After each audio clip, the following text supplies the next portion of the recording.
Father, if someone comes to you in confession and confesses that they murdered someone, what do you do?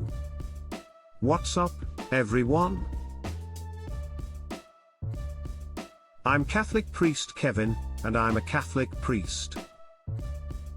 This is one of the more intense questions I get. We'll be answering a lot of questions like this, so make sure you subscribe so you don't miss out on future videos. Now, this question is obviously referencing what we call the seal of confession. What is the seal of confession? It basically means that if you come to confession, the priest cannot repeat what you say. The priest can't go around saying, "Hey, did you hear so-and-so did this?" Let me give you 3 scenarios to illustrate this point. Beyond the confessional, trust and responsibility. First, if you come to meet with me in my office, and we're not in confession, we're just talking, then that's what we call privileged information. I'm not bound to strict secrecy. But if I went around saying Sally told me that her husband Joe has a real gambling problem, then that would be inappropriate.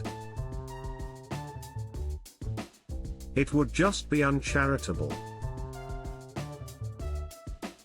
It was privileged information that the person trusted me with.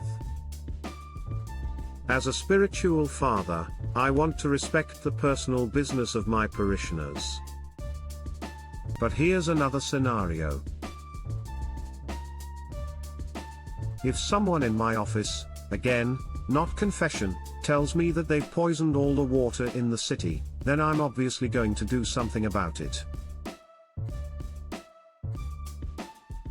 They don't have the right to keep me in secrecy just because we spoke in my office. If someone tells me outside of confession, even in private, that they are going to harm themselves or someone else, or that there is a grave danger that either of those things might happen, I am bound by love and often by law to act on that information appropriately.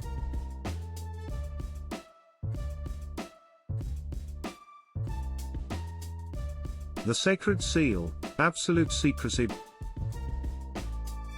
But by contrast, if you come to confession, we're clearly in the Sacrament of Confession, we're going through the ritual, then whatever you say in confession, I cannot repeat under any circumstances. We call it the seal of confession because the sins are sealed in secrecy. No matter what sins are confessed in confession, the priest cannot say or do anything about them. He can't even treat the person differently afterwards. And this is extremely serious. If a priest directly breaks the seal, meaning if they tell someone that a specific person committed a specific sin, then that priest is automatically excommunicated, or kicked out of the church.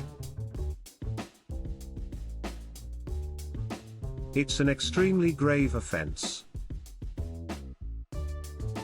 Murder in confession, the power of forgiveness. So let's go to our question, what if the person confesses something really big, like a murder? Someone says, I murdered someone. What do I do? Well, here's the thing to understand, the sins I hear in confession, they don't belong to me.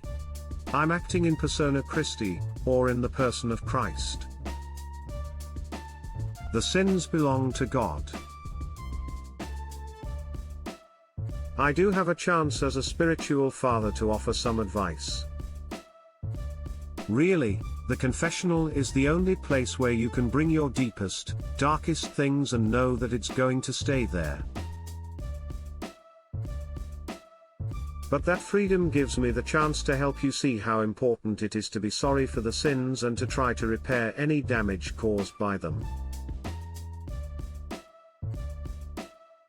I can say, hey, this is a problem. We need to make sure this never happens again. If the person has committed a crime, maybe we need to talk about the possibility of turning themselves in. But I couldn't require anyone to reveal their crime. For example, a priest cannot make someone turn themselves in for their penance. I could suggest it, but at the end of the day, that would be up to them. If someone else is being charged with the crime they committed, that injustice should be rectified. So, if someone comes to me in confession and confesses that they murdered someone, what do I do? Well, I forgive them in the person of Christ. That's the power of what Jesus did on the cross. What he did is enough, even for murder. What Jesus did is enough for what I've done. It's enough for what you've done.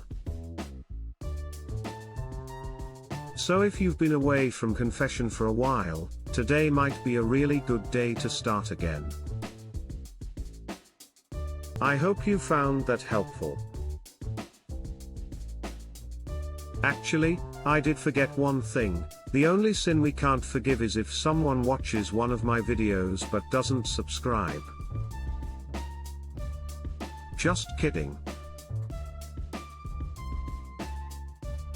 But please do consider subscribing, drop us a like, and maybe leave a comment suggesting future videos. And if you're interested in another video about the Sacrament of Confession, you can check that out here. We'll see you guys in the next one. God bless.